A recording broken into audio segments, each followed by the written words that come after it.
বুদ্ধি কিভাবে আমাদের হৃদয়ে সন্তোষ বা আনন্দ বা প্রেম ভক্তির পর্যায়ে নিয়ে যাবে।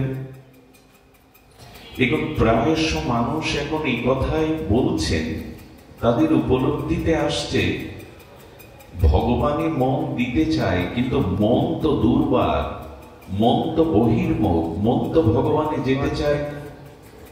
ভোগে শান্তি নাই একথা আমরা জানি, তবু ভোগকে ত্যাগ করে ত্যাগের পথে, বৈরাগ্যের পথে, তিতিক্ষার পথে তো চলতে পারছি না। কেন পাচ্ছি না? কেন আমি বারবার রিপুর কাছে, ইন্দ্রিয়ের কাছে, ভোগের কাছে, লালসার কাছে, কামের কাছে পরাজিত হচ্ছি? এর মূল কারণ আমাদের বুদ্ধি শুদ্ধ নয়। আচ্ছা, দৃষ্টান্তে এসেছে একজন বুভুক্ষ মানুষ, সপ্তাহখানি তিনি জলান্ন পাননি। কোন জঙ্গলে তিনি হারিয়ে গিয়ে বুভুক্ষ ক্ষুধার্ত হয়ে, ওষ্ঠাগত প্রাণ হয়ে একটু খাদ্যের জন্য চিৎকার করছেন। চিৎকার করারও সামর্থ্য নাই। প্রভুকে ডেকে বলছেন, প্রাণ ধারণের জন্য প্রভু কৃপা করে এক মুষ্টি খাদ্য দাও। আচ্ছা, ঘটনাক্রমে তার সামনে যদি স্বর্ণ থালাতে আর উপাদেয় 56 ব্যঞ্জন নিয়ে কেউ উপস্থিত হন, সেই উপস্থিত হওয়ার সাথে সাথে এই বুভুক্ষ ক্ষুধার্ত মানুষটি তার রিপু ইন্দ্রিয় সকল কিছু প্রসন্ন হয়ে তার বুদ্ধি বলছেন ইন্দ্রিয়কে, ইন্দ্র অর্থাৎ হাতকে বলছেন, মনকে বলছেন, তোমার সামনে উপাদেয় আস্বাদ্য 56 ব্যঞ্জন। বুদ্ধি মনকে প্রেরণা দিচ্ছে, মন ইন্দ্রিয় হাতকে প্রেরণা দিচ্ছে যে তুমি মুখে তুলে নাও। এই মুহূর্তে আপনি অন্ন মুষ্টিবদ্ধ করে যখন মুখে তুলতে গেছেন, বলছেন দাঁড়াও। যিনি এসেছেন তিনি বলছেন দাঁড়াও, এটি তো পেতে যাচ্ছ, কিন্তু এতে বিষ মাখানো, এতে বিষক্রিয়া আছে, এটি সেবা করলে এক্ষুনি তুমি বিষক্রিয়ায় মারা যাবে। সঙ্গে সঙ্গে বুদ্ধি নিয়ন্ত্রণ হলো। ক্ষুধায় যদিও দুদিন বেঁচে থাকি, কিন্তু এই খাদ্য খেয়ে মৃত্যু তো অবশ্যম্ভাবী। বুদ্ধি তখন তার মনকে বোঝালো, মন তখন তার হাতরবিন্দ্রকে ফিরিয়ে আনলো, বিষ আমি খেতে পারি না। এই যে মানুষের ত্যাগ, এর জন্য তপস্যা করা লেগেছে। এই যে সে ফিরে আসলো, এই যে সে ত্যাগের পথে আসলো, এর জন্য কোন তপস্যা করা লেগেছে? এখানে শুধু বুদ্ধি যোগটা ক্রিয়া করেছে, যেটি বিষক্রিয়া আছে। এটি আস্বাদন করলে এই মুহূর্ত বৃষ যন্ত্রণায় আমাকে মৃত্যুবরণ করতে হবে। ফিরে আসলো কেনা ইন্দ্র? মন ফিরে এলো কিনা? আচ্ছা, বিষ আছে কিনা সন্দেহ থাকতে পারে। বলছেন আপনি কার কাছ থেকে জেনেছেন? আপনি কি বিষ দিয়েছেন? বলে আমি দেয়নি, আমার এক বন্ধু বলল এই খাদ্যের বিষ আছে, বন্ধুর কাছে শুনেছে, তারপরেও কিন্তু তিনি ওই খাদ্য গ্রহণ করবেন না। আমাদের সামনে যে ভোগ আছে, আমাদের সামনে যে ইন্দ্রিয়ের আসক্তি আছে, তাতেও আমরা ফিরতে পারি যদি ভগবত কৃপায়, ভজন মহিমায়, সাধু সঙ্গের কৃপায় বুঝতে পারি ভোগেতে বিষ আছে, যন্ত্রণা আছে, ভোগের পথে যেও না। বুদ্ধি যদি এটা বুঝতে পারে যে ভোগ করলে রোগ এসে দাঁড়াবে, ভোগের দ্বারা পতন হবে, স্খলন হবে, আত্মার অধঃপতন হবে, এই ভোগের দিকে হাত বাড়িও না মন। ইন্দ্রিয় ভোগের পথে, চক্ষু কর্ণ ভোগের পথে যেও না, অবাধিত পতন। যে হি সংস্পর্শজা ভোগা দুঃখ জনয় এ বতে আদ্যন্ত মন্দ বন্দেও নদেশু রমতে বুধা। গীতাকার ভগবান বলছেন ন তেষু রমতে বুধা। যার বুদ্ধি শুদ্ধ, যিনি জ্ঞানী হয়েছেন, তিনি জেনেছেন যে সংস্পর্শজনিত ভোগে দুঃখ আছে, খাদ্যে বিষ আছে, ওটা গ্রহণ করা যাবে না। ভোগে দুঃখ আছে, পতন আছে। এই জন্য মন ইন্দ্রকে বুদ্ধি নিয়ন্ত্রণ করলো। আমাদের বুদ্ধি শুদ্ধ নয়, আমাদের বুদ্ধিতে স্বচ্ছতা আসেনি যে কোনটা সুখের কোনটা দুঃখের। সংসারের কোন বস্তুর মধ্যে সুখ নাই। কি রূপ, কি যৌবন, কি সম্পদ। এই জড়জাগতিক কোন বস্তুর মধ্যে পরম সুখ নাই। যেটুকু সুখ বলে মনে হয় সেটা দুঃখ দেওয়ার জন্য। যেমন গ্রামের কোন সরল ব্যক্তি বিষাক্ত সরস্বী সব সম্পর্কে যার কোনো ধারণা নেই, অনেক বিষাক্ত সর্পের গায়ে চিত্র বিচিত্র অঙ্কিত আলপনা আঁকা থাকে দেখবেন। যে যত বিষধর সাপ তার অঙ্গে দেখবেন বিচিত্র আলপনা আঁকানো থাকে। এখন জড় জড় অবস্থায় কোন সর্প যদি কুণ্ডলাকৃত গোলাকৃত হয়ে পড়ে থাকে, সর্প সম্পর্কে অজ্ঞ ব্যক্তি যদি ফুলের মালা মনে করে ওকে গলে পড়ে, পরিণতি কি হয়? বিষ দংশনে জর্জরিত হতে হয়। ঠিক তেমনি সংসারের রূপ যৌবন ভোগ বিলাস পদ মর্যাদা অর্থবিত্তের মধ্যে সুখ খুঁজি, কিন্তু সেই সুখের মালা পড়তে গিয়ে আজ আমরা বড় জড় জড় দুঃখে আক্রান্ত। ভোগে সুখ নাই, ভজনের সুখ আছে। ভগবানে পরমাত্মাতে পরমানন্দ আছে। সংসার জড়বস্তুতে আনন্দ নাই, কিন্তু বুদ্ধি শুদ্ধ হলে তো এই বুদ্ধি আসবে। বুদ্ধি শুদ্ধ না হলে এই বুদ্ধি কখনো আসবে না। এই জন্য মানুষ অনেক লেখাপড়া জানে, মানুষ অনেক সচেতন, আধুনিক বিজ্ঞানে মানুষ অনেক এগিয়ে গেছে, কিন্তু বুদ্ধি শুদ্ধ হয়নি। গোবিন্দ বলছেন বুদ্ধি কবে শুদ্ধ হবে? তেষাং সতত যুক্তনাং ভজতাম প্রীতিপূর্বকম দদামি বুদ্ধি যোগাং তাং উপজান্তি তে। গীতাটা ভালো করে আমাদের একটু চর্চা করতে হয়। আমাদের বিদেশি একজন দার্শনিক বলেছিলেন, যেদিন আমি উপনিষদের সার গীতা অধ্যয়ন করলাম, উনি কি বলছে যেন ওপেন হার্ট। এই বিখ্যাত পাশ্চাত্য দার্শনিক বলছে যেদিন আমি গীতা পাঠ করলাম উনি নাচতে ছিলেন, আনন্দে নৃত্য করছিলেন। বলে আপনি আনন্দে নৃত্য করছেন কেন? বলেন গীতা পাঠ করে আজ আমার বুদ্ধিকে আমি স্নান করালাম, বুদ্ধিকে শুদ্ধ করালাম। বুদ্ধি শুদ্ধ একমাত্র ভগবানের এই শাস্ত্র অধ্যয়ন, এই শাস্ত্রের চর্চা ক্রিয়া প্রতিক্রিয়া দ্বারা বুদ্ধি শুদ্ধ হবে। গোবিন্দ বলছেন আমাতে যুক্ত হও, আমাতে ভজন করো, তবেই আমি কৃপা করে তোমাকে এই শুভ বুদ্ধি দান করব।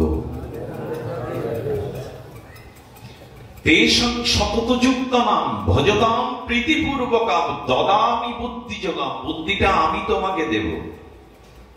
বুদ্ধি ভগবানের কাছ থেকে নিতে হবে কেন? শ্রীগুরুর কাছ থেকে নিতে হবে কেন? গীতা শাস্ত্রের কাছ থেকে নিতে হবে কেন? জগতে বিদ্যা শিক্ষা খুব বুদ্ধিমান বুদ্ধিজীবী এদের কাছে বুদ্ধি নেওয়া যাবে না? বলে এই বুদ্ধিতে জগতে প্রভুত্ব করতে পারবে, জগতে ধন সম্পদ বড় পদ মর্যাদা পাবে, কিন্তু আত্মকল্যাণ করতে গেলে শ্রীগুরু কৃপা ভগবত কৃপার বুদ্ধি চায়। এই বুদ্ধিটা ভগবত কৃপাতে আসে। আর এই বুদ্ধি, এই শুদ্ধ বৃত্তি, এগুলি কখন আসে? আসে আমাদের দুটি ক্রিয়ার দ্বারা। দেখুন অনেক কিছু নিজ চেষ্টা পুরুষার্থের দ্বারা আপনি অর্জন করতে পারেন, কিন্তু সাধু সঙ্গ ভগবানের কথা এটা নিজ প্রয়াসে নিজ চেষ্টায় পাবেন না। ভগবান বিশেষ কৃপা না করলে এ দুটি জিনিস কেউ আজ পর্যন্ত পায়নি।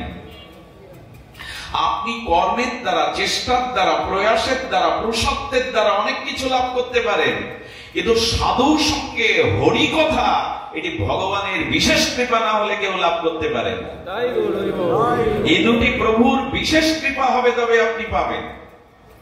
বলেন এরকম বুঝাচ্ছ কেন? আমরা এসেছি, আজকে হাতে সময় ছিল, আকাশ ভালো ছিল, পথে কোনো বাধা হয়নি, আমরা চলে এসেছি, এতে আবার ভগবানের কৃপার কি আছে? আপনি আসতে পারেন না এখানে, আপনাকে কৃপা করে ভগবান এখানে এনেছেন। একটি পাও অগ্রসর হওয়ার ক্ষমতা কোন জীবের নাই। এই জন্য আপনি প্রয়াসের দ্বারা, চেষ্টার দ্বারা অনেক কিছু জগতে প্রাপ্ত হতে পারেন, কিন্তু সাধু সঙ্গ হরি কথা এটি ভগবানের বিশেষ অশেষ কৃপা ব্যতীত কারো ভাগ্য হয় না। এটি জানতে হবে তিনি কৃপা করে এনেছেন। সেই সাধু সঙ্গে যদি ভগবানের গুণগাথায়, লীলা গুণগাথায় আমাদের বৃত্তি প্রবৃত্তি ভজনমুখী হয়, আর অনুরাগের ভজন হয়, তখনই ভগবান কৃপা করে আমাদেরকে এই শুভ বুদ্ধি, বুদ্ধি যোগ অর্থাৎ ভগবানের সাথে বুদ্ধি যুক্ত হয়ে গেলে তখনই আমাদের প্রকৃত কল্যাণ আসবে। আর তখনই ব্রহ্মভূত প্রসন্ন আত্মা ন শোচতি ন কাঙ্ক্ষতি, তখনই আমাদের জীবনে শোক থাকবে না, জগতে কোনো ভোগের আকাঙ্ক্ষা থাকবে না, প্রসন্ন আত্মা হবে হৃদয়ে।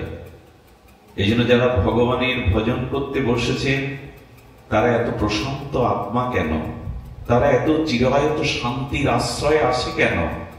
কারণ তাদের শোক নাই, কোনো কিছু পাওয়ার আকাঙ্ক্ষা কামনা নাই, তো তারা হারাবে কেন? আচ্ছা, ভগবানকে হারাই কেন আমরা? আমাদের বুদ্ধিটা কেন ভোগের দিকে যায়, ভগবানের দিকে যায় না? চারটি কারণ। খুব নূতন তত্ত্ব কথা, রামচরিতমানসে মন দিয়ে শুনতে হবে। ভগবানকে পেয়েও আমরা হারাই। আমাদের হৃদয়ে আত্মারূপে ভগবান অবস্থান করলেও আমরা ভগবান থেকে অনেক দূরে। এর কারণ কি? এর কারণ চারটি। দেখুন, সুগ্রীব ছিল সর্বহারা। সুগ্রীব ছিলেন সর্বহারা। তার রাজ্য তার বড় ভ্রাতা বালি কেড়ে নিল। কারণটা অন্য, আমি লীলায় যাব না, মূল কথাটি আমরা প্রবেশ করব সূত্র আকারে। বালি তার ছোট ভ্রাতা সুগ্রীবের বল প্রয়োগ করে তাকে পরাস্ত করে তাড়িয়ে দিয়ে রাজ্য সিংহাসন দখল করল, এমনকি স্ত্রীকেও দখলে নিয়ে নিল, তার সমস্ত সভা সম্পদ নিয়ে নিল। প্রাণের ভয়ে সুগ্রীব অবস্থান করছেন ঋষিশৃঙ্গ পর্বতে। এইখানে বালির যাওয়া নিষিদ্ধ ছিল। ওইখানে বসে বসে সর্বহারা হয়ে আর অনাথের মতো কাঙাল হয়ে দুঃখ ভোগ করছে। এর পরের ইতিহাস জানা। হনুমানজি রঘুপতি রামচন্দ্রের সাথে এই সুগ্রীবের সখ্যতা অর্থাৎ বন্ধুত্ব স্থাপন করে দেন। ভগবান ছাড়া, ভক্ত ছাড়া, শ্রীগুরু বৈষ্ণব ছাড়া ভগবানের সাথে কারো সম্বন্ধ রচনা হয় না। যেমন পাত্র এবং পাত্রী, এই যুবক এবং যুবতীকে পুরোহিত এসে তিথি নির্ঘণ্ট থেকে শুভ সময় যোগে ব্রাহ্মণ এসে পুরোহিত এসে যেমন মন্ত্রের দ্বারা তাদের বিবাহ বন্ধনে আবদ্ধ করে দেয়, তারা স্বামী স্ত্রীতে রূপান্তরিত হয়, ঠিক তেমনি ভক্ত এবং শ্রীগুরু বৈষ্ণবের কৃপা ছাড়া ভগবানের সাথেও আমাদের সম্বন্ধ রচনা হয় না। হনুমানজি সুগ্রীবজির সাথে প্রভু রাঘবেন্দ্র সরকারের সাথে বন্ধুত্ব করে দিলেন। শুধু বন্ধুত্ব করলেন না, বন্ধুত্বের বিনিময়ে রঘুপতি রামচন্দ্রকে বালিকে বধ করে তার হারানো সিংহাসন, পদমর্যাদা, তার স্ত্রী তারাকে তার হাতে তুলে দিলেন। বন্ধুত্বের যে পরিণাম সেটি ভগবান মর্যাদা পুরুষোত্তম রাম দেখালেন। সুগ্রীব গদগদ হয়ে সর্বস্ব ফিরে পেয়ে বলছেন, হে সখা, হে সুহৃদ, আপনি আমাকে বঞ্চিতকে সমস্ত কিছুই ফিরিয়ে দিয়ে ধন্যাতি ধন্য করেছেন। এখন আপনার কাজ অর্থাৎ মা জানকী সীতার অন্বেষণ না করা পর্যন্ত আমার মুখে হাসি যেন না আসে, আমি যেন জগতের সুখের দিকে দৃষ্টি না দিই। কত আবেগের কথা। তুমি প্রভু সব ফিরিয়ে দিয়েছ। এই হতচ্ছাড়া অভাগাকে তুমি বন্ধুত্বের মালা গেঁথে তোমার গলে স্থান দিয়েছ, বক্ষে স্থান দিয়েছ প্রীতি প্রেমে। তো আমি মা জানকীকে উদ্ধার না করা পর্যন্ত হাসব না, আমি কোন সুখ ভোগ করব না। আমরাও তো কথা দিয়ে আসি, জগতে যাই, তোমাকে ভুলে যাব না, সাধু সঙ্গে তোমার ভজন করব, এই দেহটা দিয়েছ ভজনের জন্য, এই প্রতিজ্ঞা আমরা প্রত্যেকেই মার গর্ভ থেকে করে আসি। ওই 10 মাস 10 দিন গভীর অন্ধকারে মাতৃ জঠরে নরক যন্ত্রণায় তিমিরে ভুগতে ভুগতে ভগবানকে আমরা এই করাল বা প্রতিজ্ঞা করে এসেছি, এ জগতে গিয়ে তোমায় ভুলে যাব না, মায়ার দ্বারা আবদ্ধ হব না, ভজন করে তোমার কাছে ফিরে আসবো। এই প্রতিজ্ঞা আমরাও করেছিলাম, কিন্তু ভুলে গেছি। সুগ্রীব ভুলে গেল। রাম ভগবান বলছে সামনে বর্ষা ঋতু, বর্ষাকাল, এ সময় আমরা 2 মাস সীতা অন্বেষণে বিরতি দিয়ে আমি জঙ্গলে অবস্থান করছি, রাজ্যে যাব না, আমার সন্ন্যাস ধর্ম, পিতৃসত্য পালন আমি এই পর্বতেই থাকবো। সুগ্রীব যাও, তুমি 2 মাস এই বর্ষাকাল কেটে গেলেই জানকী অনুসন্ধানে বেরিয়ে পড়বে। সুগ্রীব 4 মাস রামের কথা আর মনে রাখেনি। স্ত্রী পেয়ে, রাজ্য পেয়ে, ধন সম্পদ পেয়ে বেমালুম ভগবানের কথা ভুলে গেল। আমাদের দুর্দশা, আমাদের বললে ভুল হলো, আমার মতো যারা মাদিস তাদেরও এই ভুল হয়, ভগবানকে ভুলে গেলাম। আচ্ছা, ভগবানকে ভুলে গেলাম কেন? 4টি জিনিস আমাদের জীবনে যখন আসে তখন আমরা ভগবানকে ভুলে যাই। কটি? 4টি জিনিস যখনই আপনার আমার জীবনে আসবে, আপনিও ভগবান ভুলে যাও। আমাদের দুর্দশা তো তাই হচ্ছে। একটি হলো রাজ্য, একটি হলো কোষ, একটি হলো পুর, একটি হলো নারী। আবার বলি, রাজ্য, কোষ, পুর, নারী। তুলসীদাস গোস্বামী রামচরিতমানসে বলছেন, আজ পর্যন্ত পৃথিবীতে যারা এই 4টি পেয়েছে তারা ভগবানকেই ভুলে গেছে সুগ্রীবের মতো। প্রথমে বলি রাজ্য। আচ্ছা, রাজ্য পেলে ভগবানকে ভুলে যায় কেউ? অম্বরীশ মহারাজ তো ভোলেনি, প্রহ্লাদ মহারাজ তো ভোলেনি, ধ্রুব মহারাজ তো ভোলেনি। আসলে এখানে রাজ্য বলতে পদের কথা বলা হয়েছে, বড় পদ মর্যাদা। এই জগতে যেই আপনি বড় কোনো পদে বসবেন, বড় পদমর্যাদা পাবেন, তখনই ভগবানকে ভুলে যাওয়ার সম্ভাবনা আপনার জীবনে তৈরি হবে। আচ্ছা, এখানে যদি কোনো মন্ত্রী মহোদয় আসে, দেখবেন উনি আসলেন, প্রদীপ প্রজ্বলন করলেন, আর 2টো কথা বলতে গিয়ে বললেন, আমি খুবই ব্যস্ত, সময় ছিল না, তবু এসেছি। উনি এই 2টো কথা বলেই মালা চন্দন নিয়ে, প্রশংসাপত্র নিয়ে চলে গেলেন। আসলে কি এত ব্যস্ত হয়নি? এত ব্যস্ত না। আপনাদের এখানে বসে হরিকথা শোনার তার রুচি, ওই পদমর্যাদায় তাকে তাড়িয়ে নিয়ে বেড়াচ্ছে। যখনই মানুষ কোনো বড় পদে বসে, প্রথমতে তার প্রভুত্ব করতে ইচ্ছা করে, আমি প্রভু। ভগবানকে প্রথমেই এই পদমর্যাদা, রাজ্য মানে পদ, কোন বড় পদ পেয়ে দেখবেন, কোন বড় পদ মর্যাদা পাওয়ার সাথে সাথে সুগ্রীব ভুলে গেল, আমরাও ভুলে যাই। দ্বিতীয় হলো কোষ।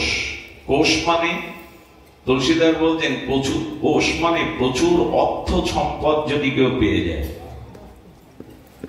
কোষ মানে যদি খুব প্রভূত অর্থাৎ বিশাল ধন সম্পদ কারো জীবনে আসতে থাকে, জানবেন যদি সে অনুরাগী না হয়, বিশেষ সদ্গুরুদেবের চরণাশ্রয় না করে, তবে এই অর্থ যখনই তার জীবনে নদীর তরঙ্গের মতো ঢেউয়ের মধ্যে আসতে থাকবে, প্রথমেই তার জীবনে ভুল হয়ে যাবে, সে ভগবানকেই ভুলতে চেষ্টা করবে।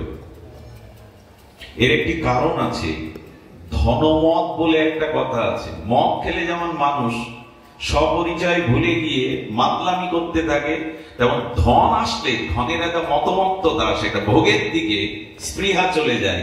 ধীরে ধীরে ভগবত স্মরণ মানন তার জীবন, সময়ও বেড়ে যায়, সময়ের দিকে আয় থাকে। রামকৃষ্ণ দেবের দক্ষিণেশ্বরে এক ভক্ত যেতেন, ঠাকুর ঠাকুর বলে আবেগে ঠাকুরকে প্রণাম করতেন, হরিকথা শুনতেন, মাসখানি আর আসে না। এখন একদিন গঙ্গা থেকে ঠাকুর ঘাট থেকে উঠছেন, আর ওই ছেলেটাকে দেখছেন গঙ্গার উপরে, মানে ঘাটের উপরে ছেলেটা দাঁড়িয়ে আছে। ছেলেটা আগে ঠাকুরকে দেখলে দৌড়ে এসে প্রণাম করতো, বিনয় করে কথা বলতো। ওপর থেকে মাঝে হাত দিয়ে বলছে, কি গো ঠাকুর, কেমন আছো? রামকৃষ্ণদেব বললেন, দেখ, ও হঠাৎ কিছু টাকা পয়সা পেয়ে গেছে। কি গো ঠাকুর, কেমন আছো? তো ঠাকুর বললেন, দেখ, হঠাৎ ওর কিছু ধন সম্পদ হয়ে গেছে। অতিরিক্ত টাকা পয়সা ধন সম্পদ যখন আসতে থাকে, মানুষের ভোগের দিকে তরঙ্গ চলে যায়, ভগবানই বাদ করতে থাকে। এই জন্য ভক্তদের প্রার্থনা, ততটুকু দিও যতটুকু তোমাকে স্মরণ থাকে প্রভু, ততটুকু দিও। আপনারা জানেন, আমাদের পশ্চিম বাংলায় জগৎখ্যাত একজন চলচ্চিত্রকার এসেছিলেন। সৌভাগ্যবশত তার জন্মভিটা আমাদের এই বঙ্গদেশে, সত্যজিৎ রায়। ওনার নায়ক বলে উনি একটি সিনেমা উত্তম কুমারকে দিয়ে তৈরি করেছিলেন। ছোটবেলায় আমি যে কতবার দেখেছি, উত্তম কুমার যখন নায়ক বনে গেলেন, চারিদিকে যশ খ্যাতি অর্থ বাড়ি গাড়ি বাড়তে থাকলো, একটা স্বপ্নের ছিন দেখিয়েছিলেন উনি।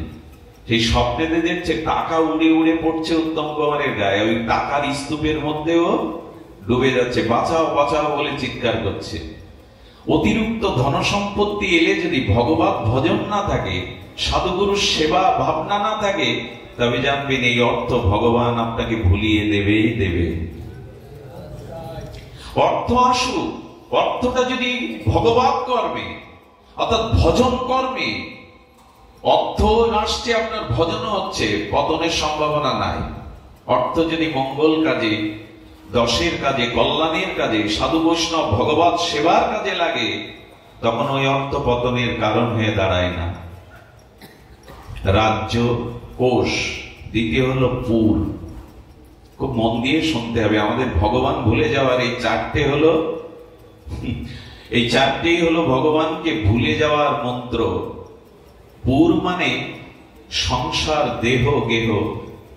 যখনই আপনার সংসারের স্ত্রী পুত্রের প্রতি অতিরিক্ত আসক্তি এসে যাবে, সংসারের প্রতি, পুত্র পরিজন, স্ত্রীর প্রতি অতিরিক্ত ঘোর আসক্তি এসে যাবে, আমার স্ত্রী, আমার পুত্র, আমার দেহ, আমার সংসার, তখনই ভগবান বাদ পড়ে যাবে। আচ্ছা, আজকে যারা গৃহ থেকে এই ভাগবত শ্রবণের জন্য এসেছেন, যত এই ভাগবত অনুষ্ঠানের দিকে এগিয়ে এসেছেন, তত আপনার বাড়ি পেছনে পড়ে গেছে কিনা? এইখান থেকে পাঠ শেষে যখন আপনি নিজের গৃহের উদ্দেশ্যে রওনা দেবেন, তখন এই ভাগবত পরিমণ্ডল পিছিয়ে পড়বে কিনা? তো যত স্ত্রী পুত্র দেহ গেহ রূপ যৌবনের প্রতি আসক্তি যাবে, তত জানবেন আপনার চিত্ত ভগবান হতে দূরে সরে যাচ্ছে। নিজেকে সাজিয়ে কি করবেন? নিজেকে বিজ্ঞাপন করে কি করবেন? এ দেহে এখন লিভার নষ্ট হয়ে গেলে, কিডনি নষ্ট হয়ে গেলে, ক্যান্সারের জাম ধরা পড়লে, এই সৌন্দর্য আপনি প্লাস্টিক সার্জারি করেও রাখতে পারবেন না। অতিরিক্ত আসক্তি সংসারের প্রতি, এগুলি ভগবানকে ভুলে যাওয়ার প্রধান কারণ। সুগ্রীবের তাই হয়েছিল, স্ত্রী পেয়ে, নাচ গান, এগুলি পেয়ে কোথায় রাম? কোন ভগবানকে আমি কথা দিয়েছি? কোন ভগবান আমার জন্য অপেক্ষা করছে? এ কথা ভুলেই গেল। আমাদের রামায়ণ মহাভারত গল্প গাথা নয়, এগুলো আমাদের জীবন দর্শন। আমরাও ভুলে গেছি। এটি লক্ষ্য করবেন, বারবার যাদের কারণে ভগবানকে ভুলে যাচ্ছি, ভজন ভুলে যাচ্ছি, ত্যাগ বৈরাগ্য তিতিক্ষা ভুলে যাচ্ছি, তারা আমায় ভালোবাসে।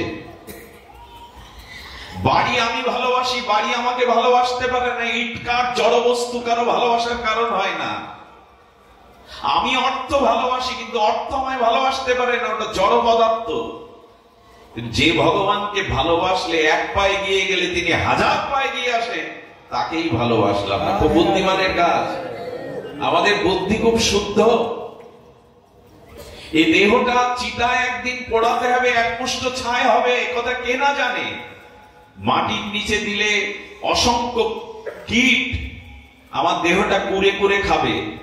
আর সিগাল পুকুরে যদি 42 কোন লাশ খায়, পরের দিন বা দুদিন পরে তাদের উদারে মলমূত্র তৈরি হবে আমার এই দেহটা। একে বিজ্ঞাপন করার কি আছে? এতে এত সাজানো গোছানোর, এর প্রতি এত মোহের কি আছে? যখনই মোহ এলো, ভগবানের প্রতি অনুরাগ চলে গেল।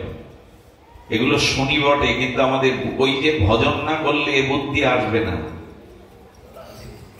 মাঝে মাঝে দেখবেন ঘরের মা ঠাকুরমারা শান দিত, যে কাঁচি আছে, দা আছে, তাই না? শান দিত পাথরে, বালি দিয়ে। কেন? ও ধারটা নষ্ট হয়ে গেছে। তো ভগবানের কথা এই জন্য শুনতে হবে, ভজনেই শুনতে হবে। আমার বুদ্ধিটা ধার নষ্ট হয়ে গেছে, বুদ্ধি কাজ করছে না, এটা ধার দিতে হবে ভজনের দ্বারা, সাধু সঙ্গের দ্বারা, হরি কথার দ্বারা।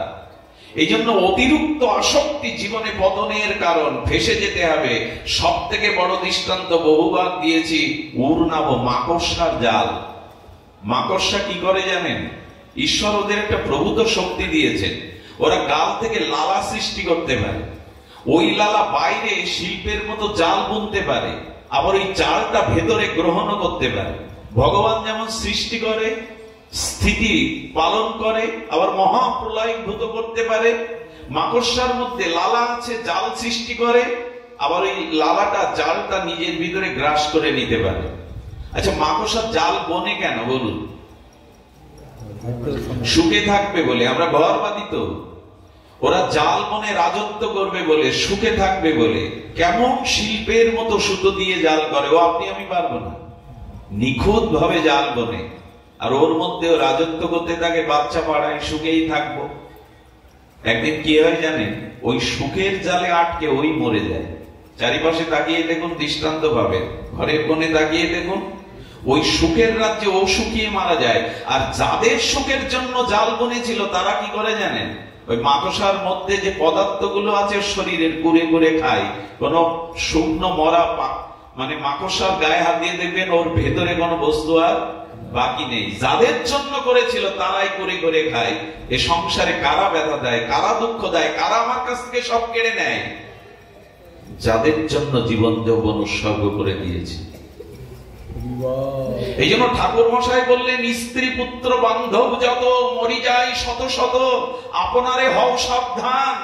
এমন স্ত্রী পুত্র ঘর পরিবার অনেকবার পেয়েছো, সাবধান হওনি তুমি। আর আমাদের সাবধানতা এসেছে, আমরা সাবধান হয়েছি।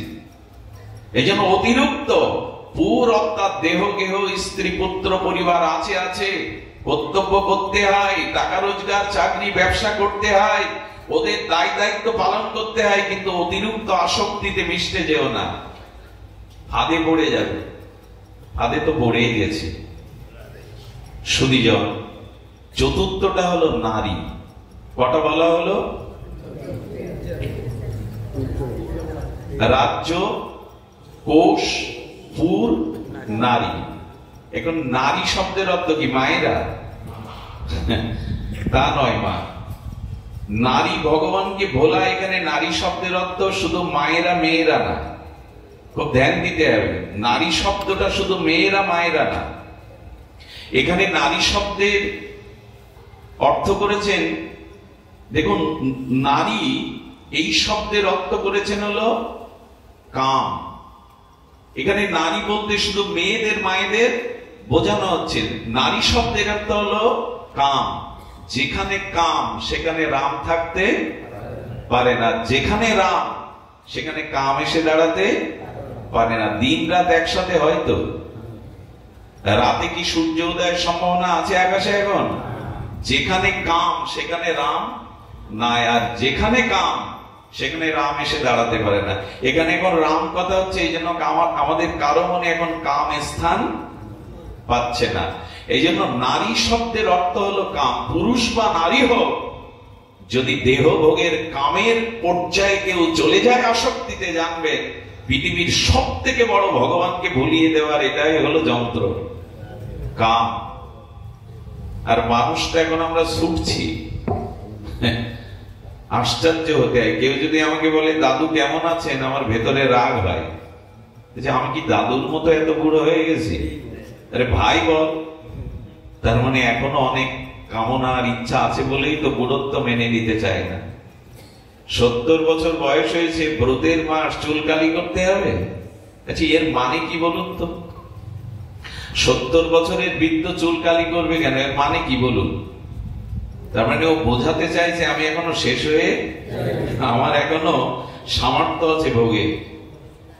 মানুষ যদি কামের পর্যায়ে পড়ে যায়, মানুষের বুদ্ধি কোথায় নেমে যায় দেখুন। খুব দরকার আছে 80 বছরের বৃদ্ধ চুলকালি করা? যারা করেছেন তাদের বলছি না, করতেই পারেন। ভয়টা কি এতে? সুধীজন, বাইরে প্রকাশ করে কি করবেন? গুণ না থাকলে না, চরিত্র বল না থাকলে না, চেহারা দিয়ে কাজ হবে না। বাইরের শোভা দেখিয়ে কাজ হবে না। ভেতরের গুণাবলী চাই, সৎ চরিত্র চাই। মানুষ আপনাকে এমনি প্রণাম করবে, শ্রদ্ধা করবে, হৃদয়ে রাখবে কখন? বাহ্যিক কোনো কিছুর জন্য নয়। এই জন্য এই দুষ্পরিণীয় কাম, যখনই নাম ছেড়ে দেবেন, যখনই ভগবত চিন্তা ছেড়ে দেবেন, এই কাম এসে আপনাকে গ্রাস করবে। আর যখনই কাম আসবে, জানবেন এর থেকে অভিশপ্ত বস্তু জগতে নাই। সুধীজন, এই কামের হাত থেকে রক্ষা আবার ভগবানের নাম ছাড়া কোনো উপায় নাই। লক্ষ হীরার মতো, লক্ষ হীরা নাম কেন জানেন? 1 লক্ষ হীরা একত্রিত করলে যে জ্যোতি প্রকাশ হয়, এই লক্ষ হীরা প্রতিটা রূপে এরকম জ্যোতি ছিল। রামচন্দ্র খান পাঠিয়েছিল বেনাপোল জঙ্গলে ঠাকুর হরিদাসকে চরিত্র হনন করে, ওকে কলঙ্কিত করো, এখান থেকে তাড়াও। লোক ওকে সম্মান করে, আমি রাজা, আমাকে সম্মান করে না। লক্ষ হীরার মতো প্রতিটা 3 রাত্রি মাত্র বেনাপোলের এই জঙ্গলে ভজনস্থলীতে এসেছিলেন ঠাকুর হরিদাসের। ঠাকুর নাম করতে করতে বলছেন, বসো, আমার কাজটা শেষ হলে আমি তোমার কথা শুনব। 2 দিন এভাবে চলে গেছে। 3য় দিন ভাবছে গোসাই বুঝি আমার এই স্বর্ণ অলঙ্কার, এই রূপের ছটা খুব ভালোবাসছে না, আমি আজ একটু তিলক নিয়ে যাই, অলঙ্কার গুলো খুলে যায়।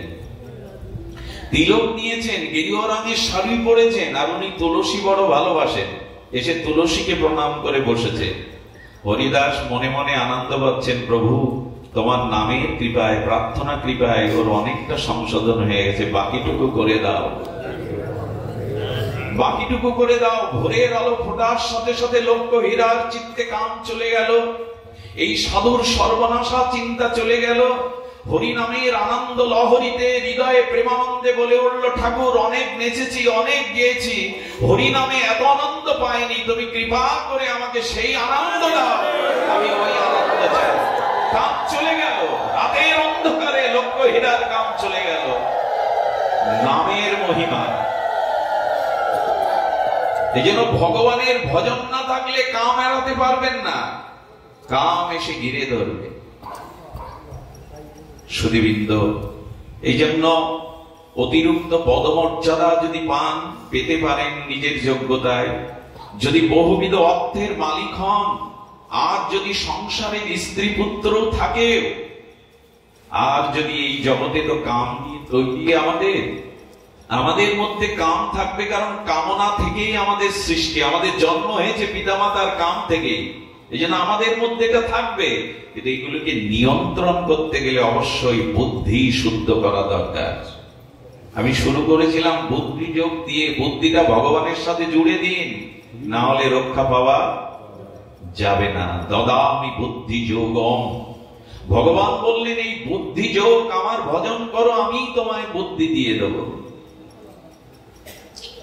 ভগবানই আমাদেরকে এই বুদ্ধি দিয়ে দেবেন।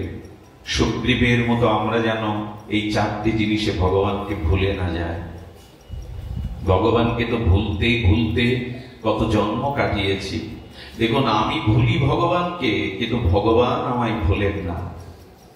আমি কথা দিয়ে এসেছিলাম, ভগবান এখনো প্রতীক্ষা করে আছে, কবে আমি তার হব, কবে আমি তার ভজন করব। ভগবান সেই প্রতীক্ষায় আছেন, কবে আমি তার হব।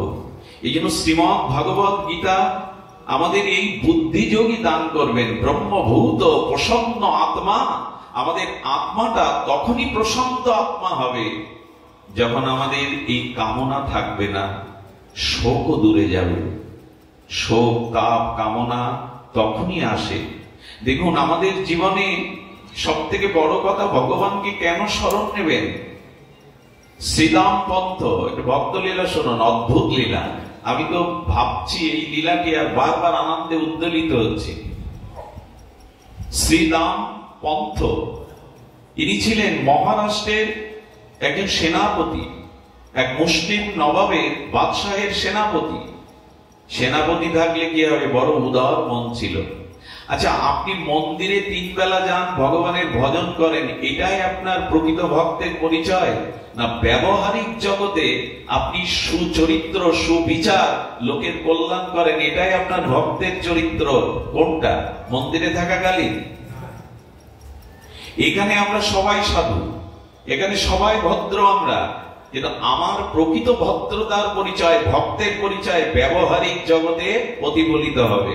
আপনি মানুষের সাথে কেমন আচরণ করেন, আপনার ভিতরে কতটা করুণা আছে, ক্ষমা আছে, দয়া আছে। শুধু মন্দিরে বসে আর এই ব্যাসপীঠে বসে আমার মতো দুটো কথা বলতে পারলেই তিনি ভক্ত বা ভদ্র নন। আপনার মূল পরিচয় আপনার ব্যবহারে। তিনি ভগবানের কাছে নিত্য যেতেন। শ্রীরাম পন্তজি ইনি মহারাষ্ট্রের ভগবানের কাছে যেতেন। মহারাষ্ট্রের আমাদের যাকে আমরা গোবিন্দ বলি, ওরা বিট্টল বলে, পন্ডরীক বিট্টল। মহারাষ্ট্রে বিট্টল নামে তিনি খ্যাত। ওই মন্দিরে যেতেন, ভগবানকে আরাধনা করতেন, নাম জপ করতেন। আবার এই মুসলিম শাসকের বাদশাহ, প্রতাপশালী বাদশাহ, উনি ছিলেন সেনাপতি। সেনাপতি পছন্দ করতেন যে সৃষ্টিকর্তার প্রতি ওর বিশ্বাস আছে, দয়া আছে, মমতা আছে, কর্তব্য জ্ঞান আছে। এভাবে বিশ্বাস অর্জন করলেন। কিন্তু মহারাষ্ট্রে একবার দুর্ভিক্ষ দেখা দেয়। যেন ভক্তের পরিচয় দেখুন। দুর্ভিক্ষ দেখা দিলে ওনার জীবনে যত অর্থ সঞ্চয় করেছেন সবগুলো অন্ন ছত্র দানে বিলিয়ে দিলেন। যখন ওনারটা কম পড়লো তখন উনি বাদশার রাজকোষ থেকে ওনাকে না জানিয়ে এই দুস্থ মানুষগুলোর প্রাণের জন্য উনি দান করতে লাগলেন। কিন্তু কিছু কিছু মানুষ তো থাকে, তারা অন্যের কল্যাণ, অন্যের মঙ্গল দেখতে পারে না। যেমন পেঁচা, এরা সূর্য উদয় হলে সব প্রাণী জেগে ওঠে। ভৈরবীর আগে প্রকৃত আনন্দ সুরমোচ্ছনায় সুরলহরীতে জেগে ওঠে। ভোরবেলাটা সব আনন্দময় হয়ে ওঠে। এই জন্য ভোরের ঘুমটাও আনন্দময় হয়ে ওঠে।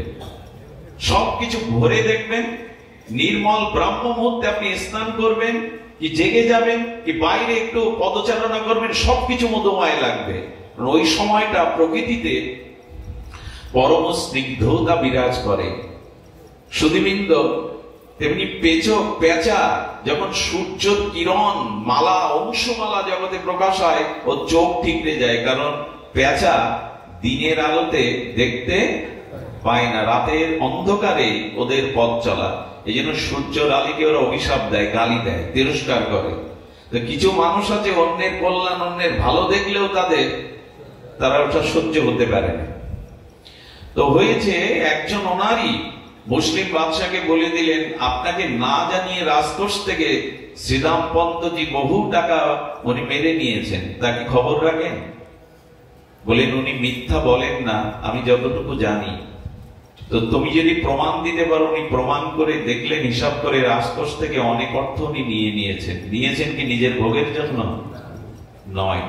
অবসর পেলে রাজাকে বলবেন বা পরিশোধ করবেন, এই ছিল তার মনের সুসংকল্প। সম্রাট কয়েকজন সেনাকে পাঠাচ্ছেন, যে অবস্থায় আছে ওনাকে বন্দী করে নিয়ে এসো। আমাকে না জানিয়ে রাজকোষ থেকে অর্থ নেওয়ার অপরাধে শ্রীরাম পন্তকে বন্দী করে নিয়ে এসো। যখন 4 জন সেনা গেছে ওনাকে বন্দী করতে, শৃঙ্খলিত করতে, উনি তখন বিট্টলজির মন্দিরে বসে বিট্টলকে ডাকছিলেন। চোখের জলে বিট্টলকে ডাকছেন। মন্দিরের দুয়ারে বসে বেরো। ওনার স্ত্রী ছিলেন সতী সাধ্বী। একটা কথা বলি, কোন রমণী যদি পতিপ্রাণা হয়, সতী সাধ্বী হয়, তার ভিতরে একটা প্রভূত তেজ কাজ করে। উনি তেজের দ্বারা, ওনার সতীত্বের তেজের দ্বারা উনি এসে বলছেন, খবরদার, এইখানে দাঁড়াতে হবে আপনাদের। উনি ঈশ্বরের উপাসনা করছেন, আরাধনা করছেন। আরাধনা সমাপ্ত না হলে ওনাকে নিয়ে যাওয়া। আচ্ছা, সেনারা ওনার কথা মানবেন, কিন্তু সতীত্বের তেজক্রিয়ায় উনি যেভাবে বললেন কথাটা, সে কথাটা ওরা মানতে বাধ্য হলো।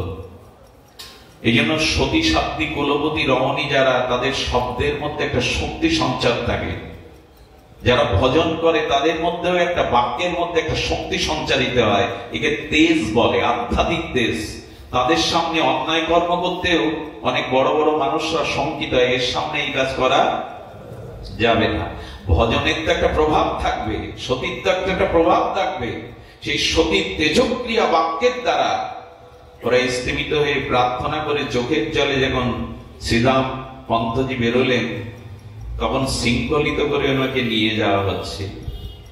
যখন যাচ্ছেন, রাজস্থানের মহারাষ্ট্রের পথেই বিট্টলজির মন্দির দেখেছেন। আহা, এই হলো ভক্তের ভক্তির মহিমা। সেনাদেরকে বলছেন, আমাকে 2 মিনিট সময় দাও, আমি আমার বিট্টলজিকে একটু দর্শন করে প্রণাম করে যাই। হাতে আমার শিকল থাকুক, আমি অপরাধী। বিট্টলজির সামনে গিয়ে মনে মনে বলছেন, প্রভু, কেউ না জানো, তুমি তো জানো। এই অর্থ আমি আত্মসাতের জন্য ব্যয় করিনি। আমি দিন দুঃখী মানুষের বুভুক্ষ ক্ষুধার্ত মানুষের জন্য দান করেছি। তবে কাঁদছি কেন জানো? মুক্তি পাওয়ার জন্য না। কাঁদছি কেন জানো? নিজেকে নিরপরাধ প্রমাণের জন্য না। তোমার কাছে নিবেদনে সাজা যদি কিছু দিতে হয়, পেতে হয়, তুমি আমায় দাও। অন্যের সাজা যেন আমাকে পেতে না হয়। যদি সাজা পেতে হয় তুমি আমায় দাও, আমি বুক পেতে নেব।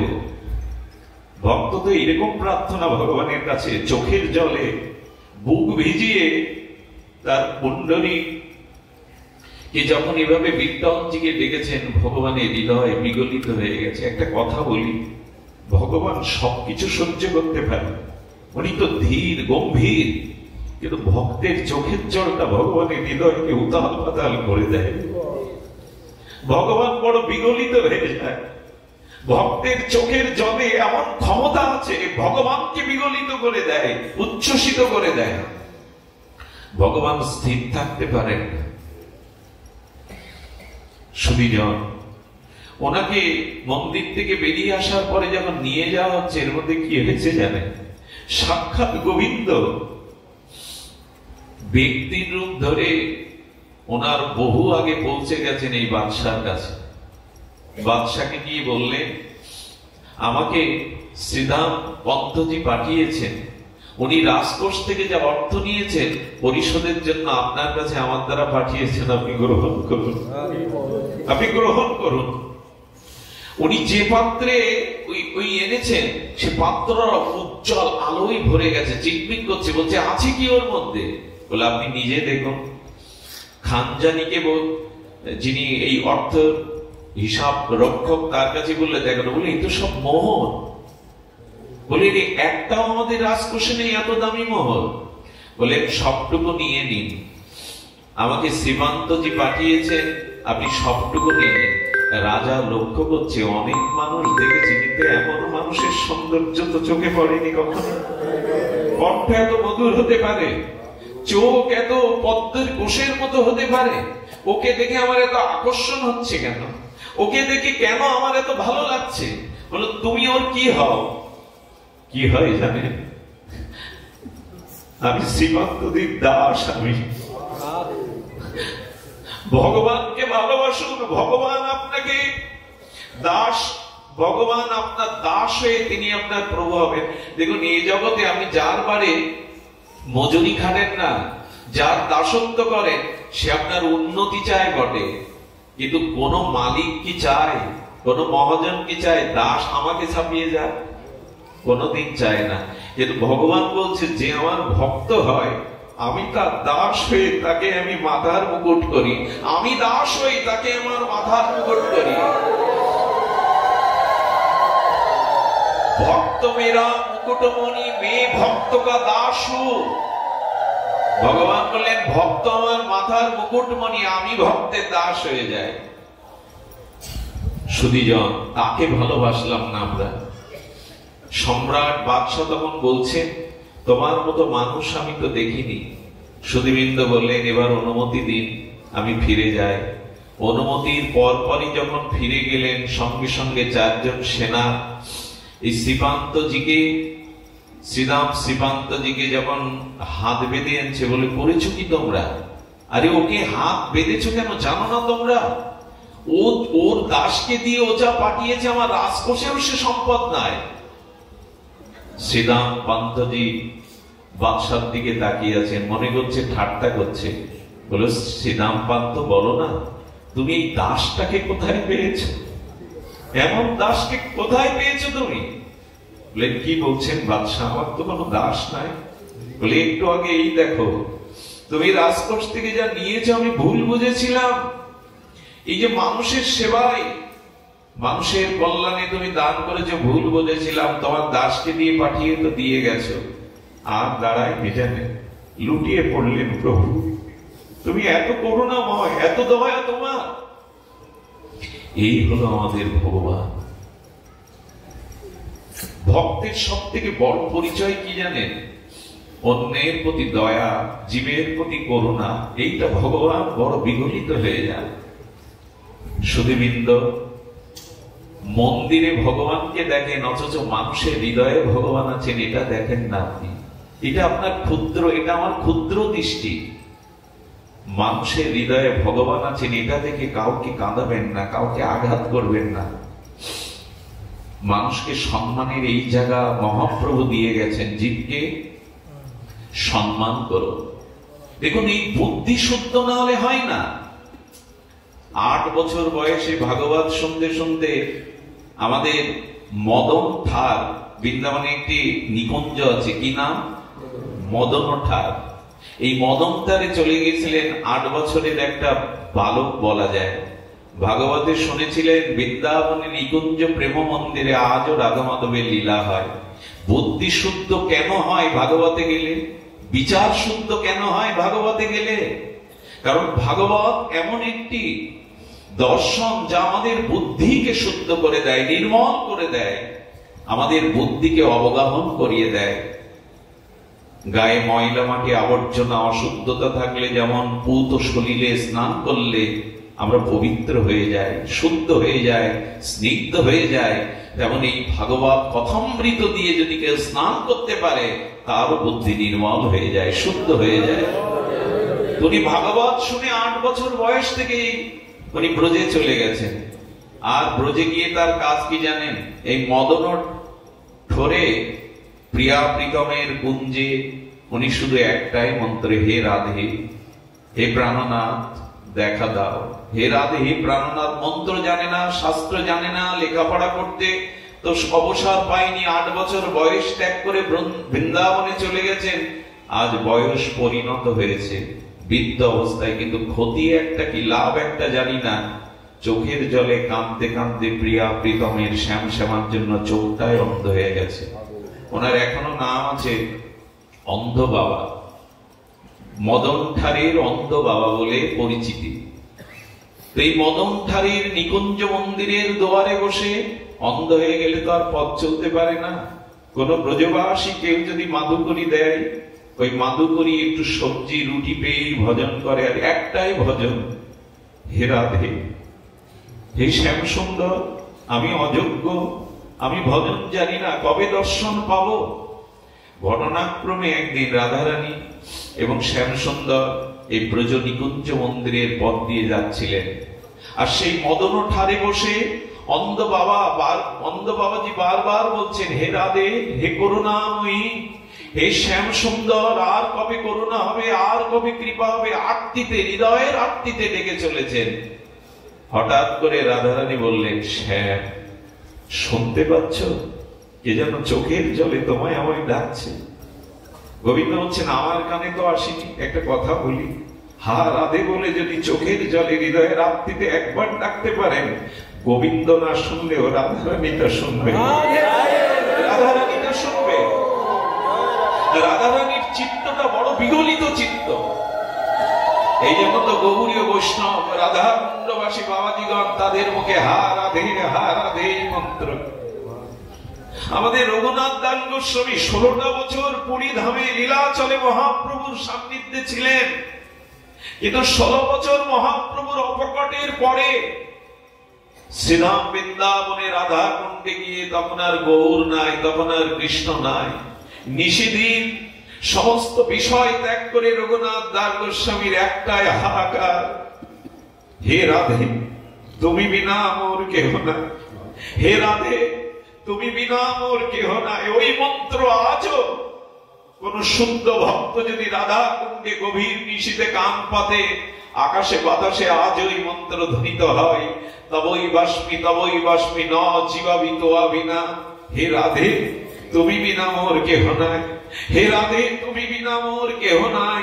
কেন রাধে রাধে করে বাবাজিরা? রাধারানীর চিত্ত অত্যন্ত বিগলিত, রাধে বললেই তার চিত্ত বিগলিত হয়ে যায়। রাধারানী বললেন, শ্যাম সুন্দর, দেখছো না অন্ধ বাবাজি মহারাজ আর তোমাকে আমাকে স্মরণ করছে, যাও, বাবা কাঁদছে, ওর চোখের জল মুছে একটু আনন্দ দিয়ে এসো। রাধারানী আগে গোবিন্দকেই পাঠায়, সহসা সামনে তিনি আসতে চান না, কারণ এত করুণা তার ধরা পড়ে যায়। তো শ্যামসুন্দর বুদ্ধিমান, চতুর, ওনার হৃদয়টা অত বিগলিত নয়, এই জন্য ওনাকে আগে পাঠান। বাবাকে চোখের জল মোছানোর জন্য বলছে, বাবা তোমার খুব দুঃখ? বলেন, কে তুমি? বলে, আমি ব্রজবাসী রাখাল বালক। বলে, বালক বালকই থাকো, আমার দুঃখ শুনে তোমার কি হবে? যাও, চলে যাও। বাবাজি মহারাজের কথা শুনে শ্যামসুন্দর বলছে, বাবা যদি ক্ষুধা লাগে আমি তোমাকে একটু রুটি সবজির ব্যবস্থা করে, তো খেতে চেয়েছি তোমার কাছে। রাগ করে বলছেন, এই হাতের লাঠি কিন্তু তোমার উপরে পড়বে, চলে যাও। কৃষ্ণ এসে বলছেন, প্রিয়া ওটা তোমার কাজ, আমার না।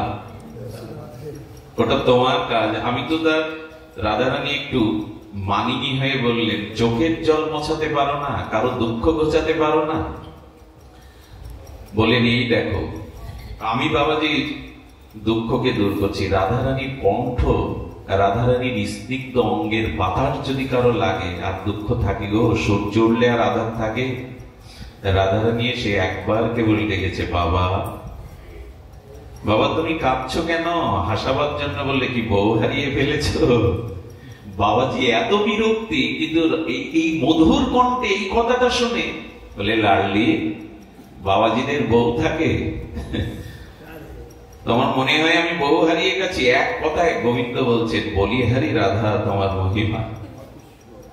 যাকে এত করে চোখের জলে একটু হাসি আনার চেষ্টা করলাম বদনে, এক কথাতে হেসে উঠেছে। বলে, না রে লাডলি, বাবাজিদের তো বউ নাই, বউ হারায়নি। বলে, বাবা একটু বলবে?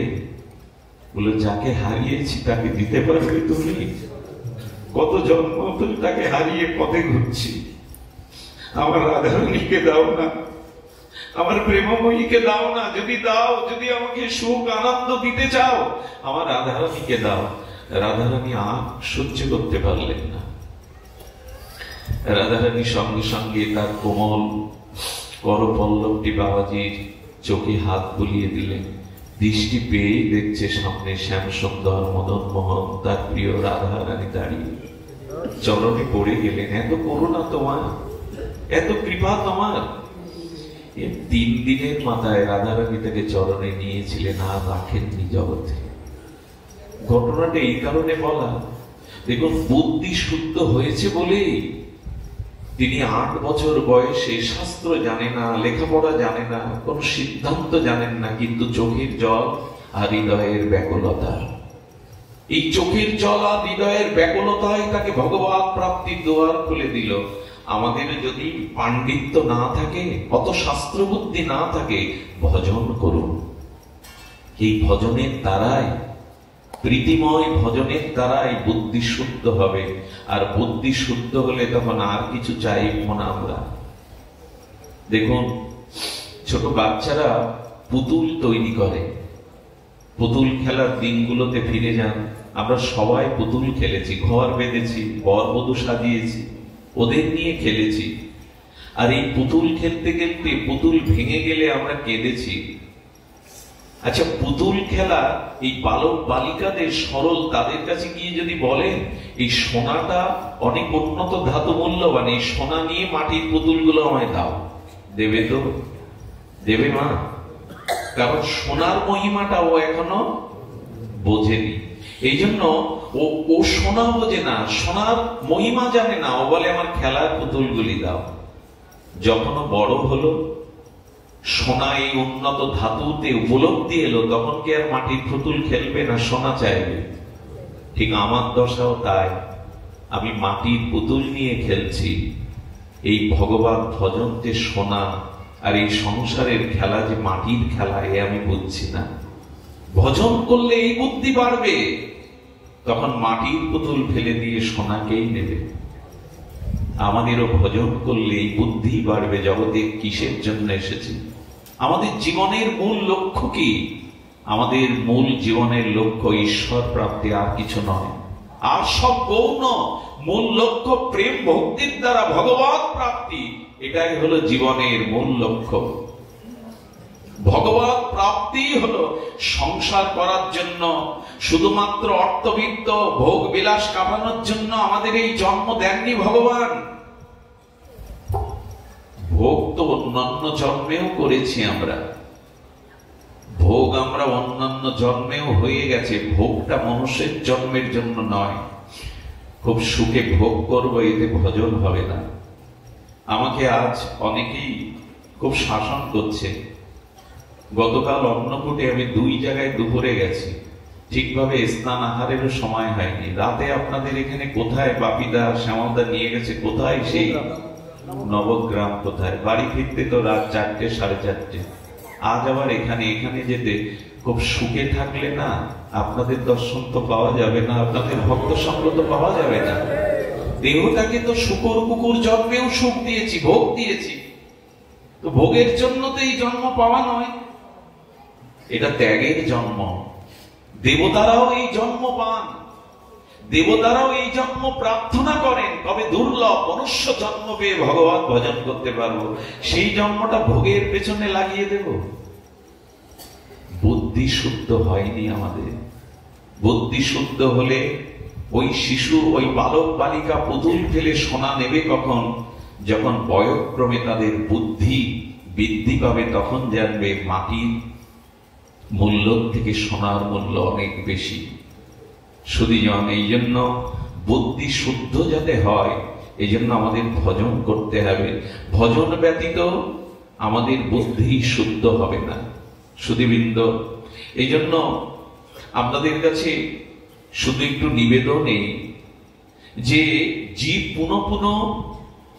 জীব আমরা পুনঃ এই জন্ম মৃত্যু জরা ব্যাধি এই আক্রান্ত সংসারে পুনঃ গতাগতি করছি। 2টি পথ আমাদের সামনে, আমি আপনাদের সামনে তুলে ধরি 2টো পথ, দেখুন কোনটা বেছে নেবেন আপনি। একটি পথ হলো এই পুনঃ মাতৃ জঠরে আসা, পুনরপি জননম পুনরপি মরণম পুনরপি জননী জঠরে শয়নম, ইহ সংসারে খোলো দুস্তরে কৃপাহি পারে মোরারে, ভজ গোবিন্দম ভজ গোবিন্দম ভজ গোবিন্দম মোরপদে। 2টো পথ আমাদের সামনে। এই পুনঃ জন্ম মৃত্যু মাতৃ জঠরে কর্মক্ষয় না হওয়া পর্যন্ত এই আসা যাওয়া, যতদিন কর্মফল আছে ততদিন আমাদের আসা যাওয়া ফুরাবে না। তো বারবার না ভুক্তং খিয়াতে কর্ম যস্য জন্ম, কর্ম না ফুরালে আবার বারবার। আচ্ছা, এখানে যদি কেউ মোটরসাইকেলের চাবি রেখে 2 কিলোমিটার দূরে চলে যান, আবার আসতে হবে কিনা আপনাকে? কোন প্রয়োজনীয় ঘরের চাবি রেখে গেলে আবার আসতে হবে কিনা? তেমনি কোন বাসনা নিয়ে মরে গেলে ওই বাসনা ভোগের জন্য আবার আসতে হবে। ওই যে যতদিন কর্ম না ফুরাবে, ভোগ না ফুরাবে, ততদিনেই আসা যাওয়া ফুরাবে না। তাহলে পথ একটি, এটা না ভুক্তম খিয়াতে কর্ম, কর্ম জন্ম জন্ম, কর্মের জন্যই জন্ম হয়েছে, না আমাদের জন্ম হতো না। ওই কর্মটা ক্ষয় করে আর এই জন্ম মৃত্যু পুনঃ জননী জঠরে যাতে না আসতে হয়, এই একটা পথ। আর একটা পথ কি আছে? পরম গতি। গোবিন্দ বললেন এই সংসারের পথে বারবার আসা যাওয়ার পথ, আর একটা হলো পরম গতির পথ, একটা হলো আমার চরণে আসার পথ। এখন তুমি সিদ্ধান্ত নাও কোন পথের পথিক তুমি হবে। একটা আমার চরণের পথ, আর একটা হলো পুনঃ জন্ম মৃত্যু কর্মফলের পথ, সংসারের পথ। এই পথটা তোমাকে বেছে নিতে হবে। তবে পথ আমরা চিনি না, এই জন্য ঠাকুর বিল্বমঙ্গল ব্রজের পথে উঠে গিয়েছিলেন, আমার হাত ধরে তুমি নিয়ে চলো সখা, আমি যে পথ চিনি না, তোমার পথ আমি চিনি না। তাই তো সাধুগুরু বৈষ্ণব আমাদের হাত ধরে দেখিয়ে দেন, বাবা ভোগের পথে নয় ত্যাগের পথে এসো, অন্ধকারের পথে নয় আলোর পথে এসো, মৃত্যুর পথে নয় অমৃতের পথে এসো, ভগবানের চরণের পথে এসো, পরম গতির পথে এসো, যাতে বারবার না আসতে হয়। এই পথটাই জানালেন, পরমাম গতি যা প্রাপ্য ন নিবর্ততে, আমার পথে চলে এসো। এই পথটাই তো আজ এই ভাগবত থেকে, সাধুগুরু বৈষ্ণবের উপদেশামৃত থেকে, জীবন চরিত্র থেকে আমাদের নিতে হবে যে কোন পথে যাব। হে পথিক, তোমার সামনে এই 2টো পথ, এক সংসারে ফিরে আসার পথ, আর এক ভগবানের কাছে যাওয়ার পথ। যদি তা করতে চাও, ভগবানের পথে যদি যেতে চাও, তবে বৌদ্ধ সুন্দরের একটি মূল্যবান বাণী আপনাদের বলি।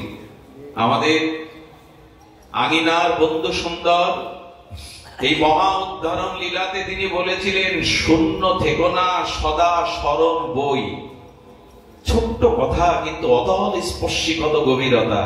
শূন্য থেকো না, সদা স্মরণ বই, অর্থাৎ হৃদয়কে, মনকে, নিঃশ্বাস প্রশ্বাসকে শূন্য ফেলো না, শূন্য রেখো না হৃদয় ঘরকে। কি করবে? অন্য ভাবিও না, গুরু গোবিন্দ বই। শূন্য রেখো না মনটাকে, মনের ভিতরে গুরু গোবিন্দকে দাও, গুরু গোবিন্দের নামকে দাও, লীলাকে দাও। শূন্য কখনো রেখো না। শূন্য থাকলেই তোমার এই সংসারে আবার আসতে হবে। শূন্য থেকো না, সদা স্মরণ বই, অন্য ভাবিও না, গুরু গোবিন্দ বই। গুরু গোবিন্দকে স্মরণ করো। এই জন্য গীতায় ভগবান এই কথা বলেছেন, স্মতব্য। গীতায় বলছেন তস্মাৎ সর্বেষু কালেষু মামনুস্মর। আর নিখিল শাস্ত্রের বিধিতে বলছেন স্মতব্য শততম বিষ্ণু। ভগবানকে সতত স্মরণ করো। স্মরণ না করলে কিন্তু এই পথ, এই সংসারের পথ আমাদের ফুরাবে না। আসুন একটি লীলা দিয়ে আজকের পাঠ বিশ্রাম করি। আজকের পরিবেশটা কত মধুমঙ্গলময় হয়ে উঠেছে, জানি না কেন। কত মানুষ কষ্টে দাঁড়িয়ে আছে। এইখানে কান পাতন, এখানে হৃদয়ের কান পাতন, বাইরের না, একটা অন্য জিনিস খুঁজে পাবে। আমি বারবার বলি ভাগবতে আসুন, কারণ ভাগবতে আপনি আসেননি, এখানে অনেক ঋষি মুনিদের আত্মা অলক্ষ্যে এর মধ্যে ঘুরে বেড়াচ্ছে। অনেক অনেক অমলাত্মা, ঋষিদের আত্মা, তারা ভাগবত যেখানে হয়, শুদ্ধ ভক্ত হয়, ওখানে চলে আসে। শুধু কি তাই? আজ রাধা মাধবে এসেছেন, এখানে হনুমানজি এসেছেন। এই আমার গল্প কাহিনী নয়। যেখানে হরিকথা সেখানে হনুমানজি কোনো না কোনো রূপে এসে বসে পড়ে। এই জন্য ভাগবতে আসুন। এইখানে পরিবেশটা একটু লক্ষ্য করুন। এত মানুষ, কিন্তু আমাদের বুদ্ধি কত শুদ্ধ, চিত্ত কত নির্মল। এটাই হলো সাধু সঙ্গের ফলপ্রাপ্তি। শুধুমাত্র আসবার জন্য আসা নয়, এখান থেকে যেন আমরা কাজ পেলে হীরাটা নিয়ে যাই। বারবার হীরা ফেলে কাজ তুলে নিচ্ছি, এখানে এসে যেন হীরা ফেলে কাজ তুলে না নেই। আমি বড় গায়ক, আমি বড় বক্তা, আমি বড় ভক্ত, আমার গলায় তো মালার শোভা পায়, এই কাজ তুলে নিয়েন না হীরা ফেলে। এখানে বরঞ্চ ভক্তের চরণ ধুলি মেখে নিন, ওটাই হীরা। এখানে ভক্তের কৃপাটা মেখে নিন, ওটাই হলো হীরা। এখানে সম্মান মর্যাদা নিতে যেন কেউ না আসি আমরা। এই জন্য হীরা ফেলে কাজ তুলে যেন না নেই, আমরা যেন কাজ ফেলে হীরাটাই নিতে পারি। এই অঙ্গ, এই দামি কাপড়ে এখানে যেন ভক্তের চরণ ধুলি অন্তত মাখতে পারি। ভক্তের চরণ ধুলির মধ্যেই আছে এই ভক্তির হীরা, এই ভক্তির সম্পদ। এটি না মাখলে শুদ্ধা ভক্তি কখনো হবে না। অহংকারে মদমত্ত হয়ে যদি ভক্তের চরণ ধুলিতে অভিষিক্ত না হয়, বৈষ্ণব চরণ ধুলি অঙ্গ না মাখি, কোনোদিনই অনুভব হবে না, অনুভব হতে পারে না। বৈষ্ণবের চরণ রেণু ভূষণ করিয়া তনু, যাহাতে অনুভব হয় ঠাকুর মশার এই মহাবাণী। এইখানে যে ধুলি, এই ধুলি কেবল অনুভব দিতে পারে। এই ধুলি আমাদের চেতনাকে জাগ্রত করতে পারে। আসুন আমরা সেই লীলা কেন শ্রবণ করব? যাতে অন্য সময় হরিনামের সাথে লীলাগুলো স্মরণ করতে পারে। দেখুন, যারা হরিনাম করেন তারা ভাগ্যবান, ভাগ্যবতী, কিন্তু আরো ভাগ্যবান হয়ে যাবেন নামের সাথে যদি লীলা স্মরণ করতে পারেন। সেই লীলা, আপনাদের ছোট একটি লীলা মনে পড়ল সুধীজন। আপনারা জানেন গজেন্দ্র মক্ষম লীলা, ভাগবতের বিশেষ এই গজেন্দ্র মক্ষ লীলায় এসেছে। গজেন্দ্র মানে হস্তি। আচ্ছা, হাতির মাথায় আর কতটুকু বুদ্ধি থাকতে পারে? কিন্তু এই হস্তি জঙ্গলের রাজাধিরাজ, তার স্ত্রী আছে, অর্থাৎ মায়া স্ত্রী রূপ হস্তি। আর সেই মায়া স্ত্রী রূপের উদরে হাতি অনেকগুলো তার পুত্র কন্যা নাতি নাতনি নিয়ে বিরাট সংসার জঙ্গলে।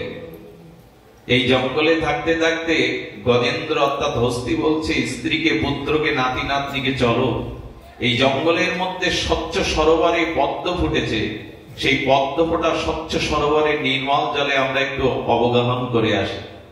এমন মানুষ বেড়াতে যায় না, কক্সবাজারে যায়, কুয়াকাটায় যায়, দার্জিলিং যায়, ওরাও একটু বেড়ানোর চলে এসেছে। সবারই তো একটু গতানুগতিক জীবন থেকে শান্তি স্বস্তি চাই। সুধীবৃন্দ, গজেন্দ্র যখন এসেছে, খুব ধ্যান দিয়ে শুনুন, এটি বলেই আমি পাঠ রাখছি। খুব এই লীলাটি বা এই চরিত্রটি আমার বড় প্রিয়, এই জন্য আপনাদের হৃদয়ে অনুরাগ জাগাতে পারে এই লীলা যদি ধ্যান দিয়ে শোনেন। গজেন্দ্র গিয়ে সেই বনের মধ্যে, সরোবরের মধ্যে প্রস্ফুটিত নির্মল স্বচ্ছ জলে নেমেছেন। আর হাতি যদি সরোবরে নামে, পদ্মের শোভা থাকে তো, পদ্মের শোভা, হাতি জল ঘলিয়েছে, আর এই স্নান করতে করতে দেখছে জল ঘোলা, আমার এই ছোট পুত্রটার গায়ে ঘোলা জল দেব। তখন গজেন্দ্র করেছে কি, জল খেলতে খেলতে আরো গভীরে গেছে সরোবরে, ওইখান থেকে সুর দিয়ে স্বচ্ছ জল তুলছে যাতে পুত্রের গায়ে স্বচ্ছ জলে স্নান করা যায়। কত মমতা! যেই না গভীর সরোবরে জল তুলতে গেছেন, কুমির এসে তার চরণকে আঁকড়ে ধরেছে। আচ্ছা, জলের মধ্যে কুমিরের শক্তি বেশি না হাতির শক্তি বেশি? কুমিরেরই। জলজ প্রাণী, কুমিরের শক্তিই বেশি। যখন ধরেছে তখন সুর দিয়ে চিৎকার করে বলছে আমাকে বাঁচাও। এখন বহু দস্তাদস্তি যুদ্ধ করে তার পুত্র কন্যা নাতি নাতনি স্ত্রীগণ হাতি উদ্ধারের চেষ্টা করলো, কিন্তু জলে কুমিরের শক্তি অধিক থাকায় নিষ্কৃতি পেল না। এদিকে সূর্য অস্ত যাচ্ছে, পশ্চিমে হেলে পড়েছে। পুত্র কন্যাকে নিয়ে আর স্ত্রী হাতিগুলো বলছেন এই কুমিরে ধরেছে, এর হাত থেকে তোদের বাবাকে বাঁচানো যাবে না, এখন এখানে থাকলে আমরাও মরে পড়বো, চল আমরা এখান থেকে চলে যাই।